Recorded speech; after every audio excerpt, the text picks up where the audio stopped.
Justin Trudeau has spoken again. He says he will not provide proof, but he wants India to cooperate in the investigation. Meanwhile, his team is planting stories in the media. It's now a game of selective leaks.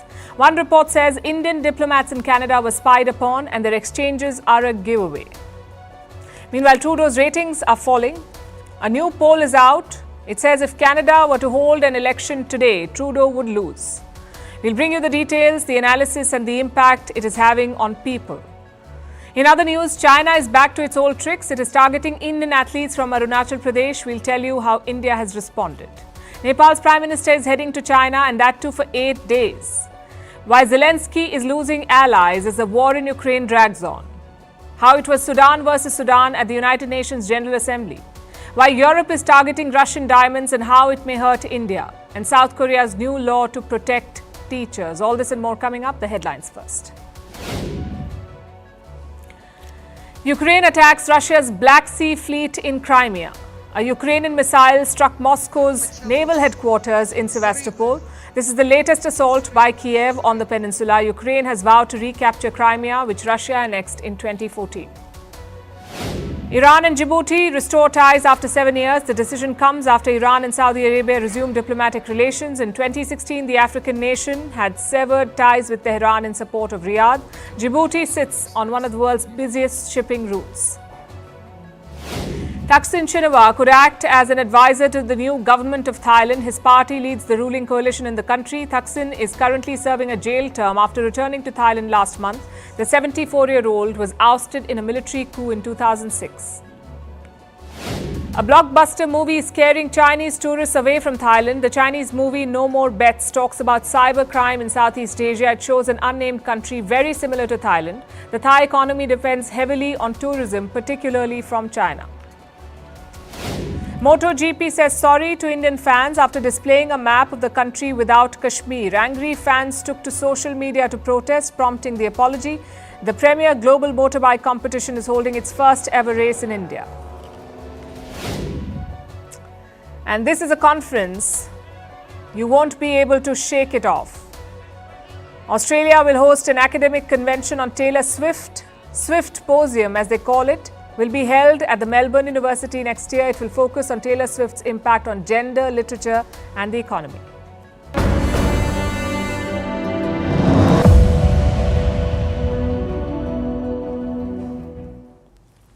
Canada's spat with India is entering a new phase. Ottawa is changing its approach. They're trying to reclaim the narrative from verbal volleys. Canada is shifting to selective leaks. Some stories have come out today, all with source-based information. They're attributed to the Government of Canada.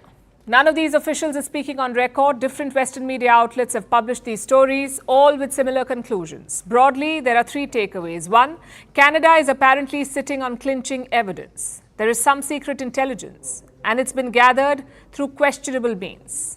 2, their Western allies are helping them. They're feeding more intelligence to Ottawa. And 3, they're making demands from India, not just Trudeau. Apparently, Joe Biden too raised this with Prime Minister Modi. And what was India's response? We'll discuss that.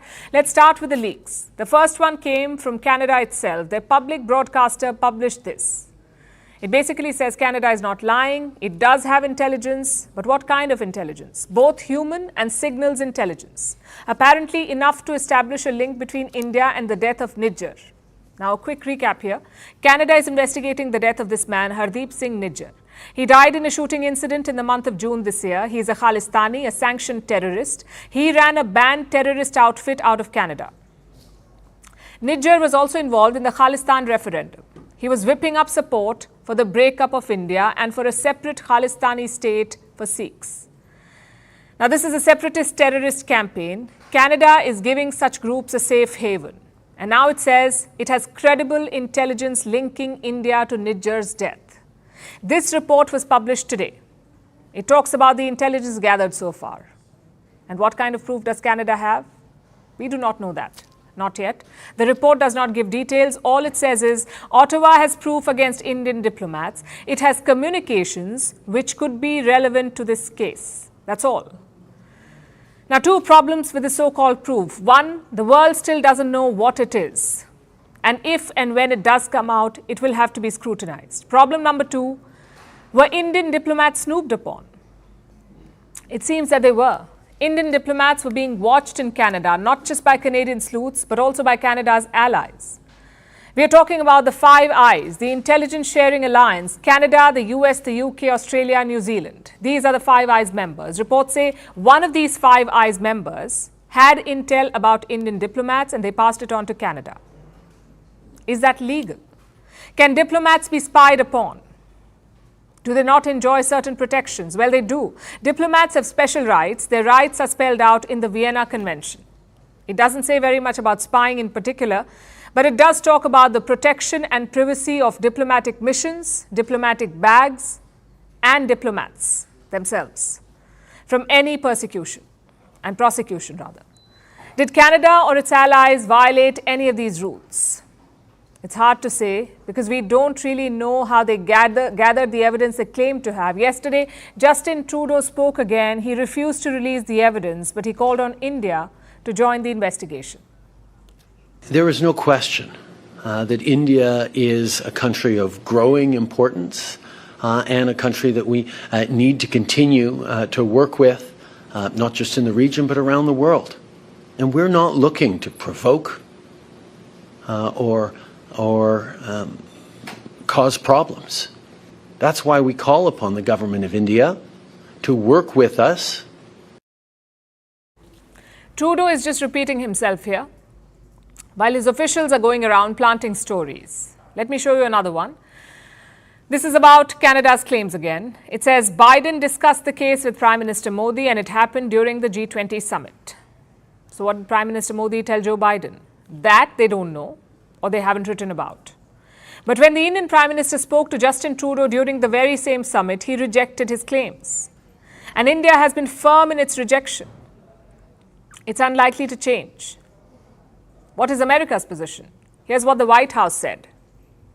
There's not some special exemption you get for actions like this, regardless of the country. We will stand up and defend our basic principles, and we will also consult closely with allies like Canada as they pursue their law enforcement and diplomatic process. It's a bit rich coming from the US. What basic principles will they defend? They invaded Iraq, they invaded Afghanistan, they routinely launch drone strikes, they engineer regime changes. Ask Imran Khan. America has mastered the craft of foreign interference. So I'm not sure they are in a position to give special exemptions. But that's another story. We'll save it for another day. For now, we focus on Justin Trudeau. He wants condemnation from the West and cooperation from India for some credible proof he claims to have, but he won't share. Justin Trudeau made his allegation on Monday. Since then, everyone is asking the same question. Why? Why make such a public spectacle? Why not handle the issue diplomatically? A recent opinion poll could have the answer. Canadians were asked to choose their next Prime Minister. Look at their response. 40% respondents picked Pierre Poilievre. 40%. He leads the Conservative Party. That's the main opposition in Canada. And how much did Trudeau get? 31%. Only 3 out of 10 Canadians want Justin Trudeau to stick around. Number 3 is also a familiar face, Jagmeet Singh. He's a Khalistani. He received 22% of the vote. So the big takeaway is this. If elections were to be held today, Justin Trudeau would lose. The Conservative Party will form the government in Canada. And there's a message for Jagmeet Singh too. His support has slipped 4 points since September last year. So Trudeau is on shaky ground, his own popularity is plunging, and so is that of his Khalistani buddy. And this relationship is crucial to the story. You see, Trudeau leads a minority government. His party, the Liberals, do not have a majority in Parliament. So how are they in power? Thanks to Jagmeet Singh. His party offers outside support to Trudeau, sort of like a kingmaker. And what does this kingmaker think of the allegations? The allegations against India. Listen to his statement. To all Canadians, this is my vow. I will leave no stone unturned in the pursuit of justice, including holding Narendra Modi accountable. That's what Jagmeet Singh has said. How about that? Zero proof, zero credible information. And who does Jagmeet Singh blame? The Prime Minister of India. Not even diplomats or embassy staff, straight to the Prime Minister. And this attitude betrays the intentions of Justin Trudeau and Jagmeet Singh. They're playing to the gallery. Sikhs make up 2.1% of Canada's population. I know it does not sound like very much, but their political clout is much more. And the reason for that is Canada's election system. Let me explain and listen to this carefully. Here in India, political parties pick candidates. They have high commands or election executives. They give the tickets. These bodies select the candidates who will contest an election.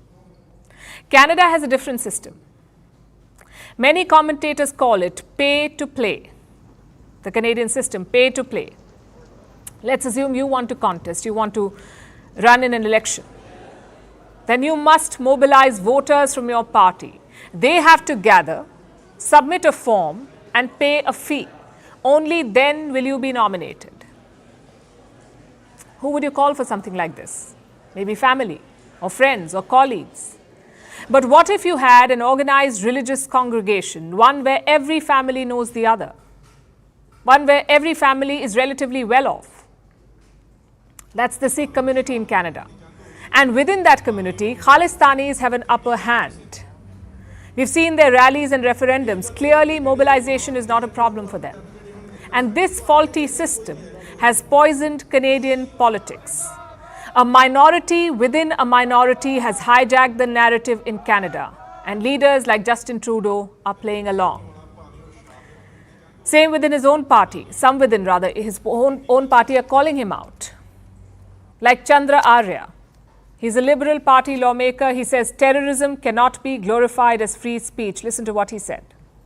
I can't understand how glorification of terrorism or a hate crime fully uphold the rule of law. I can't understand how glorification of terrorism or a hate crime targeting a religious group is allowed in the name of freedom of speech and expression. You heard him, that was Trudeau's own MP, and he's right. Most Canadian Sikhs do not support Khalistan. Only a tiny minority do. And Trudeau's support has emboldened this tiny minority. India gave him every opportunity to correct this mistake. Sources tell us that New Delhi submitted 26 extradition requests to Canada. 26 requests. How many did Canada approve? 0. These are bona fide separatists and terrorists. There is evidence against them. It was presented to Canada, yet Canada shielded them, maybe even weaponized them. We have learned from our sources that Hardeep Singh Nijjar was working for the Canadian intelligence. This is what Indian sources are telling us, that Nijjar could have been working for Canada. If true, this is massive. Hardeep Nijjar was a designated terrorist. He was an enemy of India. Instead of cracking down on him, Canada may have weaponized him. Yet Trudeau blames India. He keeps talking about not provoking, but his actions suggest otherwise. On Monday, Canada expelled an Indian diplomat from their country. They revealed his name. They also revealed that he was a RAW agent. RAW is the Research and Analysis Wing. It is India's foreign intelligence agency. And this is a major escalation. Our sources say India trusted Canada with this information. We do that with friendly countries. We tell them who the intelligence officer is. This is supposed to be confidential information. But Canada went public with it. They blew the officer's cover. Again, why so much drama? This is a question for Justin Trudeau to answer. His actions make one thing clear, though. He's willing to stake everything on this fight. Because this is not about Canada or its people. This is about Trudeau's political future.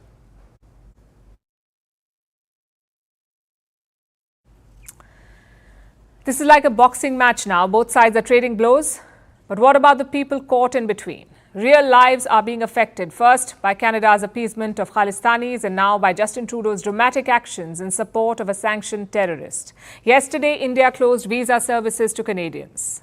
The move led to panic. Canadian visitors, travelers, and even Indians rushed to airports. They changed their travel plans. They decided to leave before the row escalated further. And the result was this. Airfares have shot up dramatically by as much as 25%. So what do the prices look like?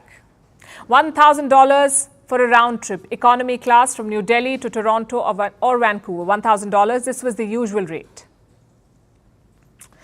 And what are the prices like now? $1,300, in some cases more than $2,000. It's a serious spike. And it's because of the surge in demand. But why are people in a hurry to leave? Different people have different concerns and different reasons. The tourists are afraid of border restrictions that may come into force. As of now, there is no indication that this will happen. Neither side has made any move to impose such border restrictions. But given the present climate, no one wants to take a chance. The community that's most worried is the students. They are in a fix, and they all have one question: should they still make plans to study in Canada? Unfortunately, no one has the answer. Even Canadian universities are not sure. Some of them spoke to prospective students this week, and they told them, don't pack your bags just yet. Canadian universities have 2 academic sessions. The spring session starts in January. The fall session begins in August. So university officials are advising students, and they're telling them, delay your enrollment. Instead of January, come to Canada in the month of August. Start your classes in the fall session. Now, for the record, Canada has not stopped issuing student visas. Then why are these universities worried? Well, they feel the diplomatic turmoil could lead to visa delays. Students might find it hard to get a visa, so it's better to wait it out. And remember, Canadian universities want Indian students. They account for a large chunk of their revenue. Last year, more than 200,000, more than 2 lakh Indian students enrolled in Canada. These students gave Canada's GDP a bump. In 2021, Indian students boosted Canada's GDP by almost $5 billion. So a complete halt will hurt Canada economically. Not to mention, leave these students in the lurch. Now, what about the students who are already there? They're a worried lot, and the uncertainty is not helping them. There are many stories in the Canadian press. These students have wide-ranging concerns. Some of them wanted to bring their families to Canada. They're not so sure anymore. They're also worried about a possible retaliation from Ottawa. Plus, the security assessment is concerning. New Delhi, as we told you earlier, has issued an advisory. Indian citizens have been asked to exercise extreme caution, to remain vigilant. Students have been asked to share their contact. The Indian mission in Canada is creating a database. And this situation is deeply unsettling, not just for these students and their families, but also for the business community. Before the crisis blew up, business ties were growing. In 2022, Canada sold fossil fuels worth nearly $1 billion to India, fertilizers worth more than $700 million, and plant fibers worth almost $400 million to India. Now, some of you may not know this, but India depends on Canada for key commodity supplies like pulses, and one of them is masoor dal, or the red lentil. Canada is India's largest supplier of red lentil. And how much did India buy last year? More than 5 lakh tons. This was worth over $400 million. India too was doing good business with Canada. India's major exports include pharmaceutical products, iron and steel, and nuclear reactors and boilers. Last year, the value of this trade was worth almost $300 million. Canada invests in the Indian markets as well. It is India's 17th largest foreign investor. Since the year 2000, Canada has poured in more than $3 billion into the Indian markets. Now that their Prime Minister has picked a fight with India, what is the outlook for these investments? What happens to the traders? Will they have to look for new customers? And what happens to the Indian students?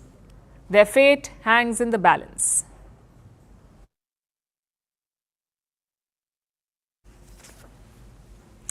The Asian Games are set to begin tomorrow. China is hosting them, so expect 2 things: some good sporting action and some not so good political opportunism. We've already seen incident number 1. On Thursday, India's wushu team landed in China. Wushu is a martial art. It is said to have originated in China. Now, India's wushu team had 11 members, but 3 of them never made it to China. Why is that? India says because Beijing denied them entry. All 3 athletes are from Arunachal Pradesh. China claims this region as part of South Tibet, so no entry. India says this is targeted and premeditated. Listen to the government statement, and I'm quoting. Arunachal Pradesh was, is, and will always remain an integral and inalienable part of India. China's action violates both the spirit of the Asian Games and the rules governing their conduct. Now, how has China responded to this? There are 2 responses. One is from the Chinese government. They say all athletes with valid documents are welcome to China. Listen to this. As the host, China welcomes athletes from all countries to attend the Games with valid documents. China doesn't recognize the so-called Arunachal Pradesh province you've mentioned. The southern Tibetan region is part of China's territory. Of course, they mentioned Arunachal Pradesh, but words and maps do not decide authority. The people of Arunachal Pradesh do. Having said that, let's focus on these so-called valid documents. I presume they're talking about visas. Did China not issue visas to these athletes? That's where the second response comes in. This is from the Asian Games officials. They say visas were issued, but India rejected them. Listen to this. These Indian athletes got already visa for enter in China. China didn't refuse any visa, but the problem is, according to the Chinese government regulations, we have the right to give them different kind of visa. But unfortunately, these athletes didn't accept this visa. Let me repeat that. We give them different kind of visa. What does that mean? Perhaps stapled visas. And it wouldn't be the first time. China did something similar during the World University Games. The same 3 athletes were targeted. China issued them staple visas. Your normal visas are stamped on the passport, but a staple visa is not. It is instead pinned or stapled to the passport, so you can take it off at will. And why does China do this? To assert their claims over Arunachal Pradesh. Reports say China started doing this in 2009. India, however, does not recognize this kind of visa. And this time, New Delhi is escalating matters. A diplomatic protest has been lodged with China. The Sports Minister of India, Anurag Thakur, has cancelled his visit to Hangzhou. That's where the Games are being held. China's move should not be seen in isolation, though. They're part of a larger trend. Last month, they released a new map. 2 Indian regions were shown as Chinese territory. One was Aksai Chin, the other was Arunachal Pradesh, the same state. And this obsession is an old one. China considers Arunachal Pradesh to be unfinished business. It's called the 5-finger policy. Mao Zedong came up with it. He said that Tibet is China's right palm. And this palm has 5 fingers: Ladakh, Nepal, Sikkim, Bhutan, and Arunachal Pradesh. These are the 5 fingers. Mao said China should liberate these regions. In other words, invade and occupy them. Now, do you see why this is a problem? 3 of these so-called fingers belong to India, and 2 others are sovereign nations. But China doesn't care, and recently their approach has become more aggressive. Whether it's border incursions or map warfare or diplomatic escalations, China says, ignore all these problems. Let's focus only on the positives. But India has rejected that approach. New Delhi says peace at the border is the #1 priority for India. Fix that and normalization will follow. But clearly China is not interested in that. They're doing the exact opposite, needling India even in sporting events. Just think about it. The Asian Games are supposed to be about unity and solidarity, about showcasing Asia's prowess. You can't do that without India and China. These are 2 countries who will define the Asian century. Yet Beijing chooses to politicize it. We can only hope that global sporting authorities are watching what's going on, that they will take action against China, although considering the recent past, I wouldn't hold my breath. Hosting such events is considered an honor, a privilege for the host country. But China has turned it into a weapon, a stage and opportunity to make petty political points.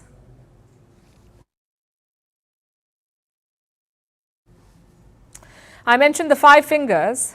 The leader of 1 finger is heading to China. Pushp Kamal Dahal, aka Prachand, the Prime Minister of Nepal. He will be attending the Asian Games opening ceremony tomorrow. He will also meet Chinese President Xi Jinping. It's a pretty long visit. Prachand will be in China for 8 days. So what can we expect? China's game plan seems to be pretty clear. Pull Nepal away from India. That's what they want. Just look at this article on Chinese state media. Let me quote, "While providing some support and assistance, India often resorts to rude and unilateral actions towards Nepal. In contrast, China strictly adheres to the 5 principles of peaceful coexistence and never interferes in Nepal's internal affairs." Now, this is supposed to be an opinion piece. It's more of a stand-up comedy. China is notorious for meddling in internal affairs, and they have done so in Nepal as well. Reports say Beijing united the 2 Communist Party factions in Nepal. Prachand himself is a communist, by the way. Apparently, China was betting on ideological brotherhood. Hasn't panned out, though. Just consider the backdrop of this visit. Earlier this month, China's ambassador to Nepal targeted India. He said Nepal was unfortunate to have a neighbor like New Delhi. Listen to what he said. But fortunately, you had a neighbor like India, because India is a huge market, huge potential you can tap into. But at the same time, India's policy towards Nepal and other neighbors are not so friendly. Diplomats do not talk like that, but then again, this is a wolf warrior. Days later, Nepal rejected his comment, though. Kathmandu said it is fortunate to have a neighbor like India. In many ways, this episode sums up Prachand's dilemma. He needs money from China, but he cannot abandon his most important partner, that is India. And it's a very tough balance. Prachand has sent some positive signals to New Delhi. For starters, he visited India first. Now, it's been a tradition for Nepalese prime ministers. They always visit India first. Prachand's predecessor considered ending this trend. His name is KP Sharma Oli. There was talk of him visiting China first, but in the end, good sense prevailed. He came to India first. Oli's tenure was bad for India-Nepal ties, though. He released a map claiming Indian territories as part of Nepal. A diplomatic crisis followed, so Prachand's job is tough now. He came to India on a mission to fix the relationship. But in China, he faces the next challenge. Courting Beijing without angering New Delhi, that's his challenge. You may ask, why bother? Why does Nepal need China's help? It has already plunged 2 South Asian countries into crisis, Sri Lanka and Pakistan, so why does Nepal want to be the next one? Because every country likes to have options. Around 65% of Nepal's trade passes through India. Nepal, you see, is a landlocked country. It doesn't have direct access to the sea. So goods are taken from Indian ports to Nepal. And Kathmandu is wary of this arrangement. In the past, India has cut off Nepal's trade routes. There have been months-long blockades. So what are they doing now? They're looking for alternatives. In 2016, Nepal signed a transit agreement with China, basically to use Chinese ports instead of Indian ones. Now, for 7 years, no progress has been made on this. No shipments came, but this month there was headway. The first batch of goods arrived in Nepal via China. Around 15 tons of turmeric came from Vietnam. It's a very symbolic move. But beyond that, what are China's interests in Nepal? Kathmandu did join the Belt and Road Initiative. Again, the progress is nil. Reports say 9 BRI projects were promised, all 9 are stalled. A different project was completed, though, the international airport in Pokhara. China's ambassador claimed that it was built under the BRI. Nepal rejected it. They said the agreement was signed before Nepal joined the Belt and Road. Still, India is not happy. New Delhi has refused to allow flights between Pokhara and Indian airports. And this is the tough balance we talked about. New Delhi wants Nepal to put India first. But Kathmandu wants options, not just in China, but even beyond. For instance, they have approved a US project as well. It's called the MCC, the Millennium Challenge Corporation. Under this deal, the US will give $500 million to Nepal, and these are grants, not loans. So India has its work cut out in Nepal. Having said that, we have a natural advantage. India and Nepal share a lot of history and culture. Cross-border communism cannot replace that. That is one. Even on trade, New Delhi holds the edge. You see, the overland route between India and route via China to Nepal is some 3,000 kilometers, and via India it's just 800 kilometers. So all factors point to Nepal benefiting from India, which is why New Delhi will be watching Prachand's visit closely.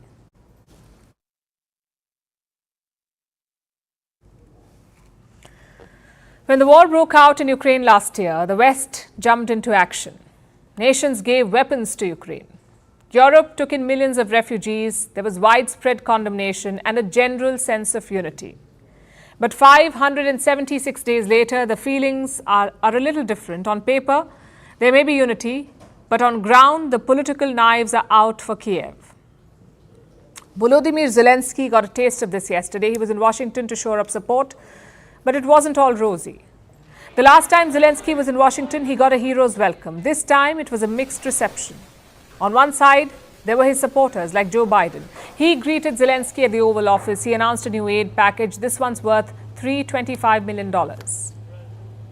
We're committed to help Ukraine build a force capable of ensuring Ukraine's long-term security, capable of deterring future threats against sovereignty, territorial integrity, and freedom, which are underway now.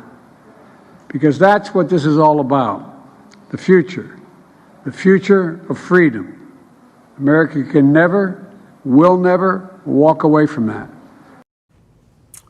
Then Zelensky headed to the capital. There was some bipartisan support there too. There was talk of solidarity, sticking together for the long haul, the usual stuff. But there was also some criticism. It came from a group of Republicans. They're questioning the aid that Washington is giving Kiev.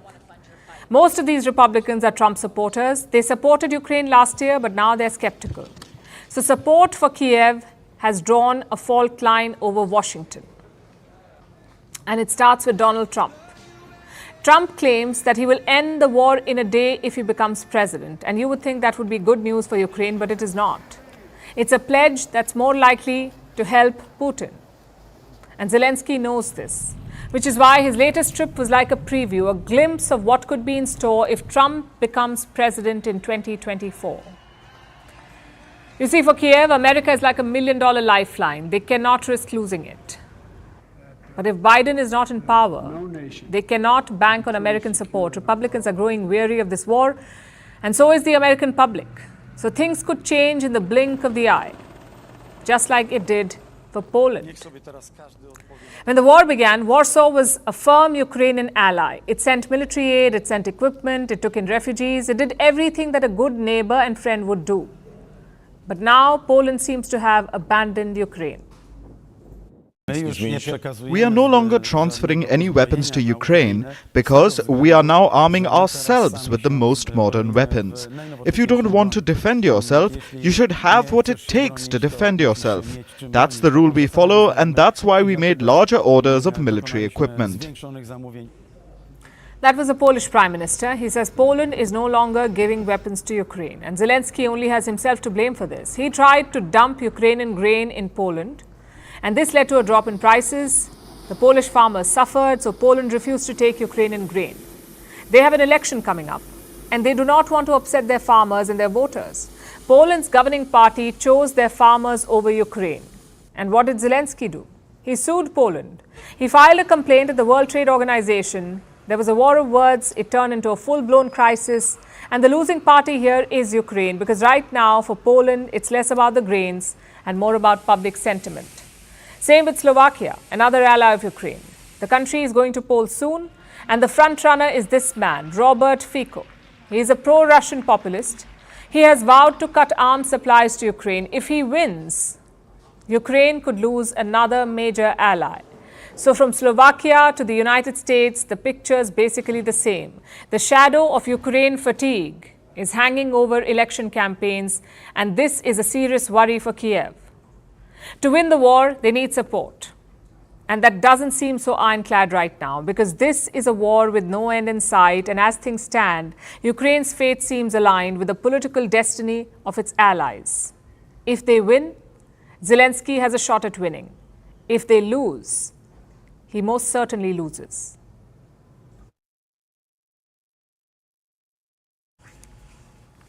And now we'll turn our attention to the Sudan. It has two rival military factions. On one side is the Sudanese army, on the other is the Paramilitary Rapid Support Force, or RSF.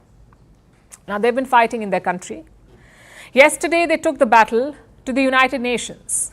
The heads of these two warring factions unleashed their ire, not through weapons, but through words. First, the RSF leader spoke.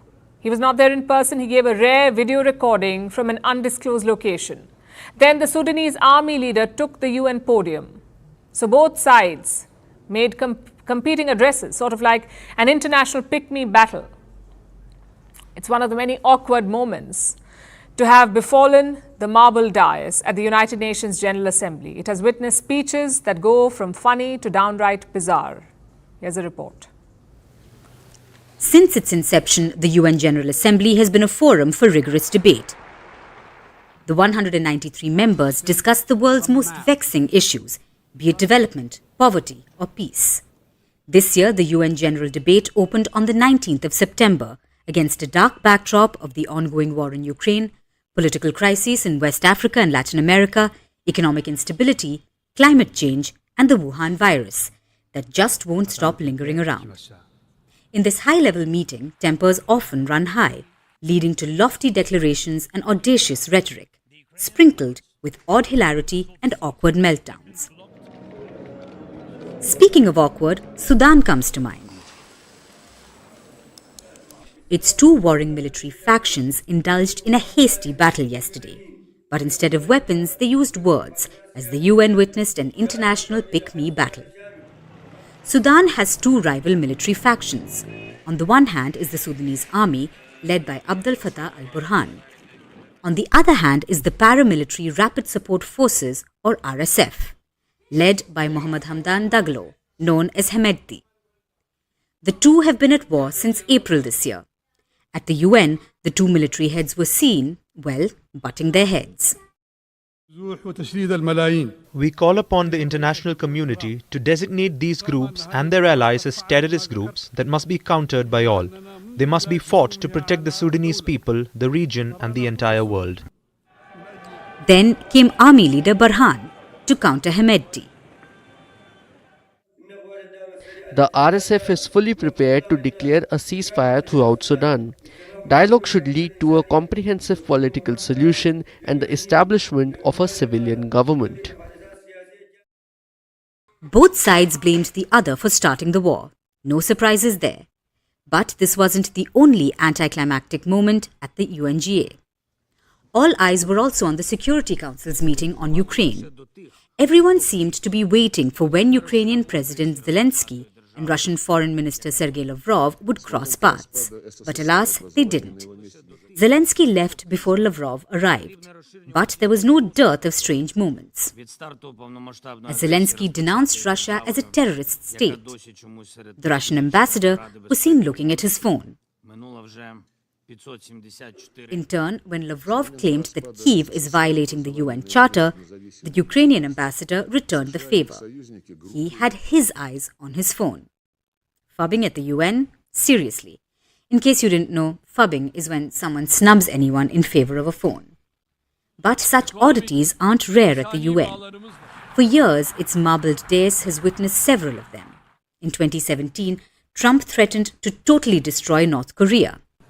Rocket Man is on a suicide mission for himself and for his regime.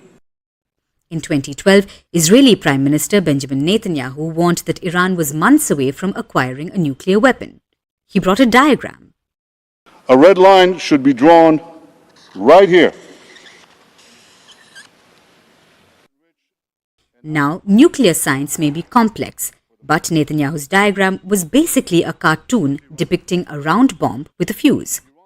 And in 2006, when Venezuela's President Hugo Chavez called the then US President George W. Bush the devil.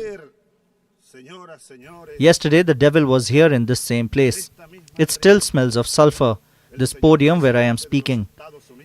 Yesterday, ladies and gentlemen, from this same place, the President of the United States, who I call the devil, came here speaking as the owner of the world, In 2019, then UK PM Boris Johnson told the UN members about a non-existent dystopia that would result in terrifying limbless chickens. Now, we could go on, kind of like in 2009, when the late Libyan leader Muammar Gaddafi raged against the superpowers for 100 minutes. But don't worry, we know you get the drift, unlike Gaddafi.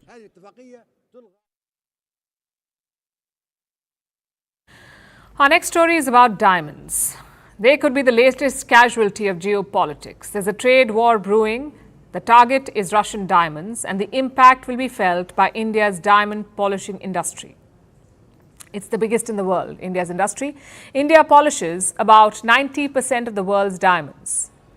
Your Tiffany's, Chopard and Signet diamonds, they mostly come from the city of Surat in Gujarat. Diamond polishing is the lifeblood of Surat.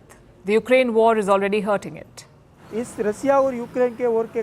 Because of the Russia-Ukraine war, 30,000 to 50,000 workers in Surat have lost their jobs. We can only pray to God that the war will end. If the war does not end, we don't know how bad things will get in the days ahead.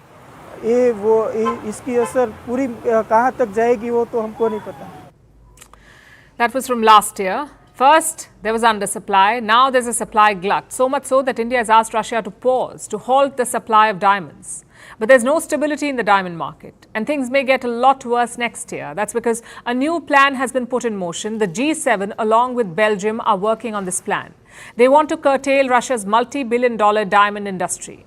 They're planning to close a loophole, one that has left Russia's diamond industry relatively unscathed.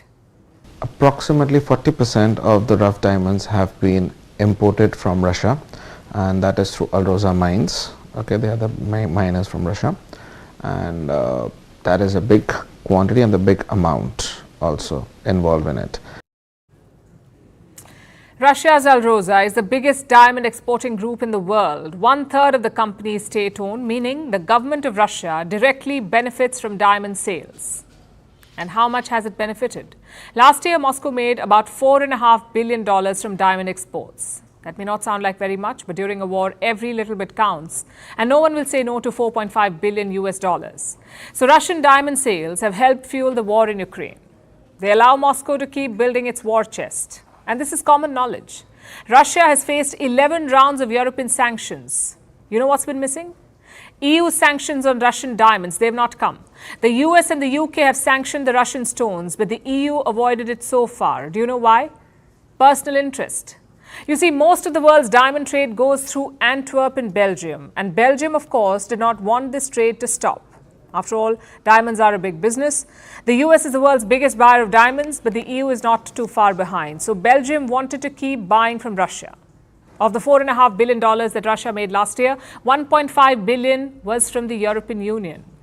And this was money from diamond sales. So for all of Europe's lectures, it was funding Russia's war through diamonds too. The EU did consider sanctions, but Belgium vetoed it. And for the EU to impose sanctions, all 27 member countries must agree, hence no action against the Russian stones. But now that has changed. Belgium is finally on board.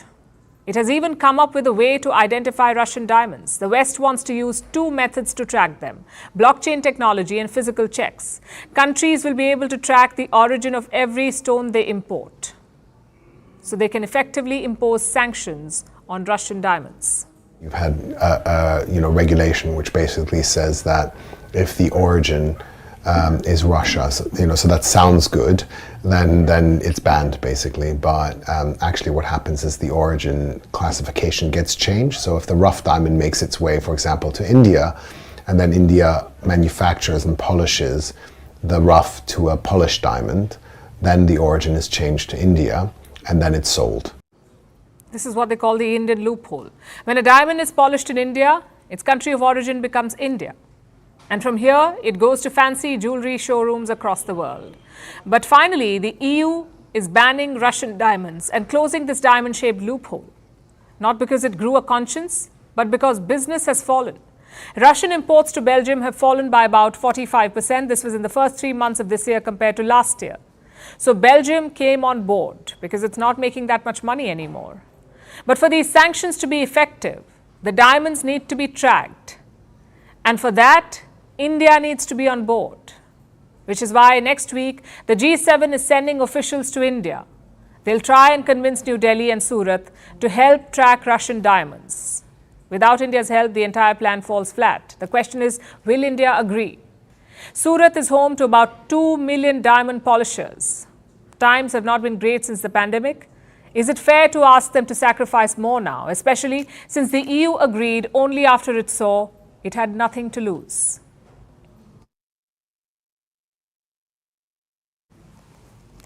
For our next story, let's go back to 2014. That's when South Korea passed a child welfare law. It said that teachers accused of child abuse would be immediately suspended. On paper, it sounds like a good law, but teachers say parents abused it. They used it to harass teachers, to report them for simply telling a student off. A 23-year-old primary school teacher became the victim of this abuse. In July this year, she was found dead in her classroom. She had died by suicide. The news shook the country.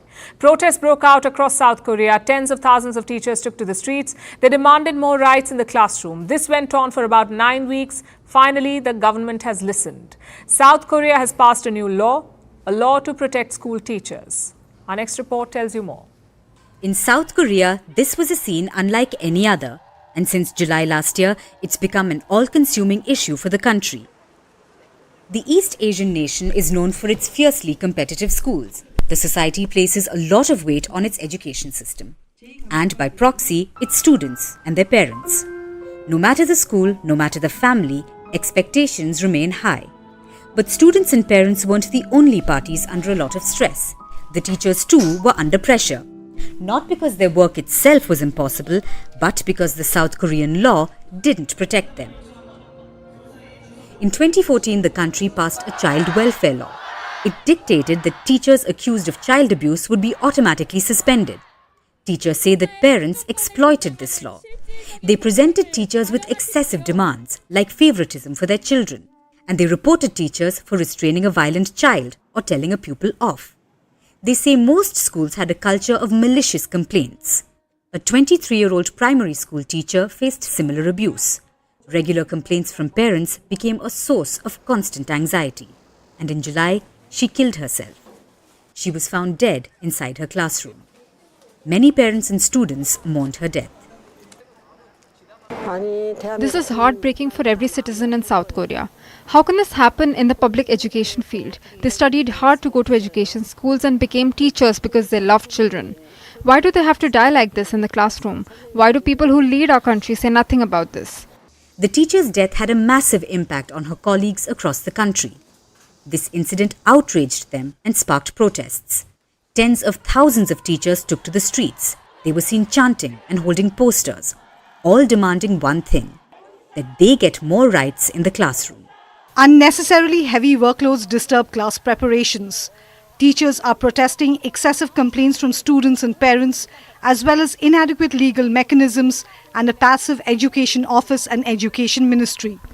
Teachers nationwide protested for 9 weeks, and today they finally won. South Korea has passed a new law. It's called the Teachers' Rights Restoration Bill. It better protects school teachers from complaining parents. Under this legislation, teachers will not be immediately removed following a report of child abuse. Evidence will be required, and there will be further investigation. But that's not all. Financial support will also be made available to teachers fighting lawsuits, and head teachers will have more responsibility to protect their staff.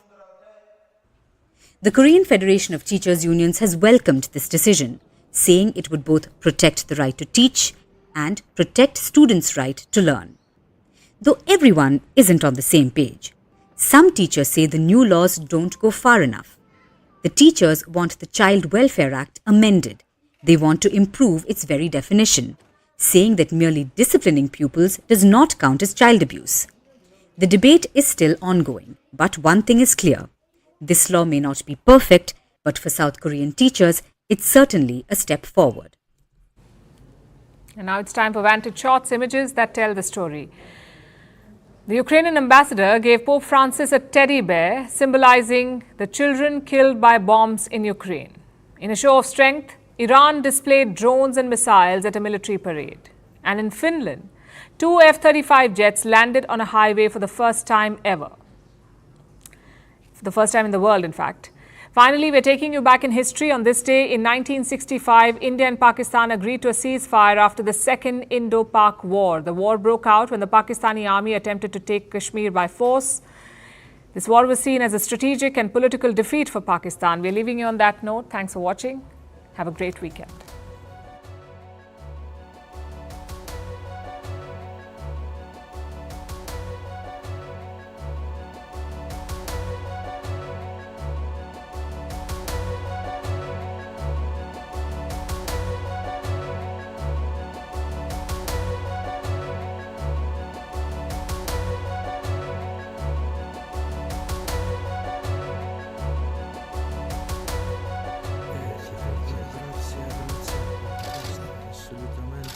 unicamente simbolo di sofferenza di Ucraina.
First time for everyone.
काफ़ी अच्छा experience था मेरा। मैंने सुबह से wait किया यहाँ पे क्यों में मैं खड़ा था। कोई करीबी 4 बजे से मैं खड़ा हुआ हूँ, तब जाके मेरे को मिला है। बड़ा अच्छा एक्सपीरियंस था एप्पल की तरफ से। अच्छा, क्या खास बातें इसमें आपको लगी अच्छी लगी? ऑल प्रीवियस वर्जन भी थे, अपने आईफोन 15 के, क्या खास बातें लगी जिससे आप अट्रैक्ट हुआ इसमें? सर अट्रैक्ट की तो कोई बात नहीं है, मेरे को है ही कि अंदर से कि मेरे को लेना ही है। हरदम मैंने टॉप फ़ोन रखे हैं, 13 था, 13 प्रो मैक्स भी मेरे पास था, 14 प्रो मैक्स भी मेरे पास है। अब 15 आया तो मुझे था कि 15 प्रो मैक्स ही लेना है और वो भी सबसे पहले लेना है। जी सर। 4 बजे से आप खड़े, कल रात से प्लानिंग कर ली थी कि हाँ बिल्कुल सर, मैंने कल रात से प्लानिंग कर ली थी। सुबह 3:30 में उठा था, उसके बाद सीधा 4 बजे मैं यहाँ पे आ गया था sir.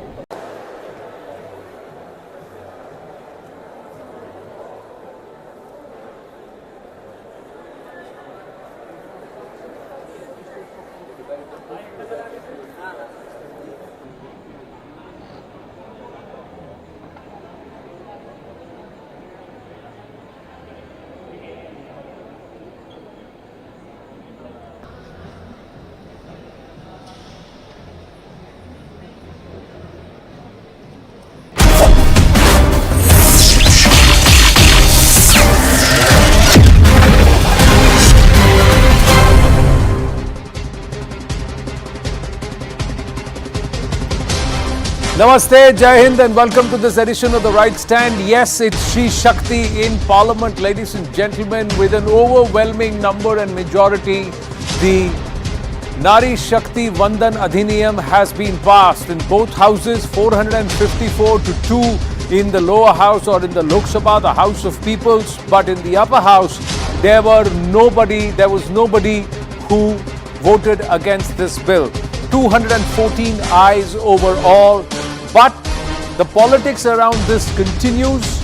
There are those within the opposition who back in 2010 rejected, firmly, outrightly rejected any aspect of a quota within quota to try and drive a vertical wedge in what is a horizontal reservation as observed by the Honorable Supreme Court, that physical handicap, women, these are all horizontal reservations. Vertical reservations are with SC and ST. And at that time, those who rejected this OBC quota in a women's quota today are asking for the same. That itself forms the bedrock of the debate. First up on the right stand.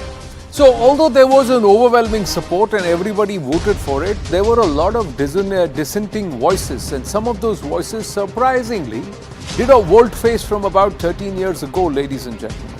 And today, earlier in the day, there were repeated press conferences, one of them by Congress MP Rahul Gandhi, who not only insisted on an OBC quota in the women's reservation or in the Nari Shakti bill, like Sonia Gandhi ji also said, although she had rejected it outright back in 2010, he also further went on to once again list a statistic that was rubbished by the government based on facts.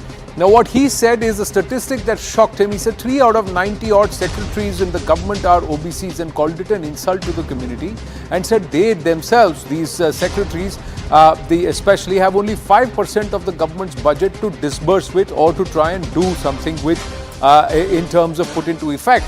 But BJP President JP Nadda had already countered Rahul Gandhi, saying how many OBC secretaries were there under the UPA rule between 2004 to 2014, and he further reminded the Congress that reservations were brought in 1996 and the current batch of secretaries are from 1992 or before.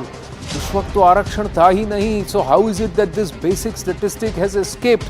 Or is the opposition just aiming to rabble-rouse? Or somewhere has the Congress now finally come on board this entire caste census narrative that has been mooted by Nitish Kumar of the JDU? Now, back in 2010, let's try and understand what happened, the history. In 2010, the Congress-led UPA government actually rolled out the OBC quota in the women's reservation bill. M.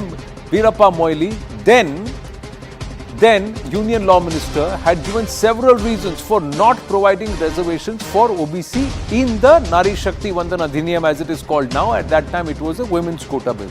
National level data on OBCs is not available, is what he said. Difficult to determine who qualifies as OBC. Constitution lacks provisions for OBC quota in politics. Outdated census on OBCs is hindering accurate classification, and potential legal challenges if OBC quota was actually added. The JPC report examining the 1996 Women's Reservation Bill had recommended that the reservation be provided to women of OBCs once the constitution was amended to allow for reservation for OBCs. It also recommended that reservation be extended to the Rajya Sabha and the legislative councils. Neither of these recommendations were incorporated in the 2010 bill or even in the latest one.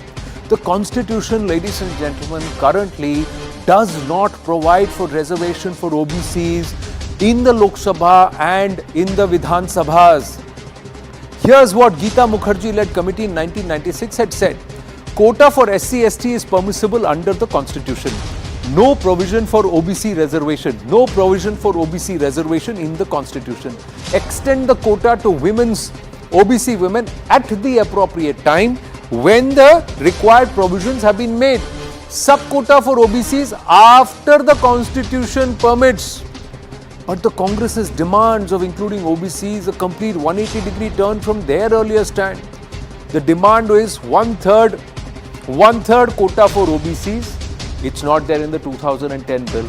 Quota for women, not there in the 2010 bill. OBC women, I mean. And quota within quota is also not there in the 2010 bill. So how does this volte-face, how is it justified?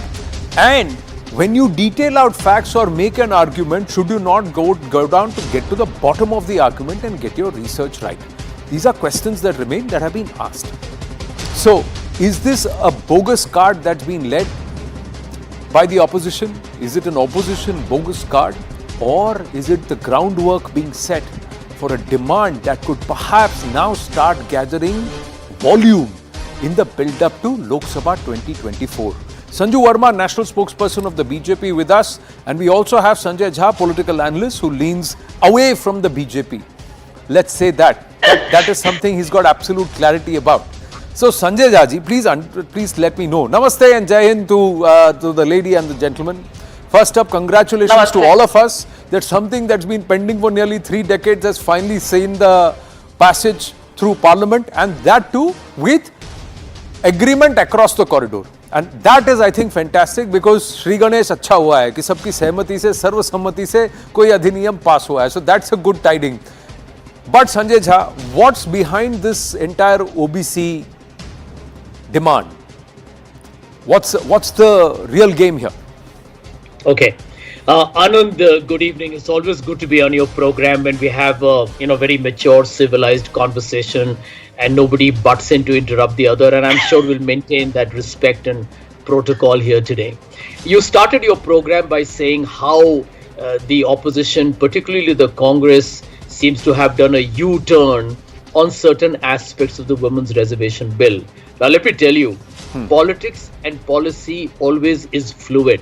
Let me give you 4 examples of the BJP's famous celebrated U-turn that will tell you that it is a fundamental right of a political party to review its position. You know that Narendra Modi mocked Manrega in Parliament. What did he do later? You are aware of this government, actually the BJP under Mr. Modi, as the Gujarat Chief Minister, did not even support GST, eventually implemented that. The same with the Aadhaar. They were worried about Aadhaar. Today, Aadhaar is considered to be one of the cornerstones of the identity that is given to citizens of this country. The same with direct benefits transfer. So the Congress and the opposition is absolutely within its fundamental rights. It's a very legitimate claim that you need to give the OBCs a fair representation. Now, here is the problem. And I just need to make one mention before we go on. I do believe, Anand, that today as a citizen of this country, I'm terribly ashamed of what a BJP member of parliament said to Mr. Danish Ali. And I think this is something that at some point needs to be discussed, because when we talk of OBCs and minorities, this government is clearly got a very hostile attitude. Now, coming back to the Women's Reservation Bill, the truth is this, Anand, that end of day, when you are making a historic decision and all parties supported it, you know that the Congress constructed the architecture of this bill in 2010, and I will agree that the BJP backed the bill. The truth of the matter is you need to understand that the caste census has not been done for a very long time. And here is the point, that end of day, if the OBC population is not known in this country, how will you give around 50% of the population which is considered to be OBC a fair right of representation, whether it's in government or in any other walk of life? Rahul Gandhi's point is very valid. He says, and I think he represents a large section of the opposition here today, because this is an ideological argument, that end of day, if the OBC data, and you're going by some old data which said it's 52%, speculation is it may be around 45%, we don't know. Therefore, do a caste census is important. And if you don't do that, you really don't know whether government policies, programs and welfare expenditure has made a difference to their lives. Even with OBC, as you let him speak. Verdict, I'll give you there's a teeny layer. I didn't even open my mouth. No, I know. What's I can wrong see. with you, Anand? Sorry, Sanjay ji, just pause. Sorry, just pause. Sanjay ji, just pause for 5 seconds. My apologies. I didn't even say anything. No, you didn't say anything, but I could see you getting little restless. Yeah, so that's why. I'm not even able to now,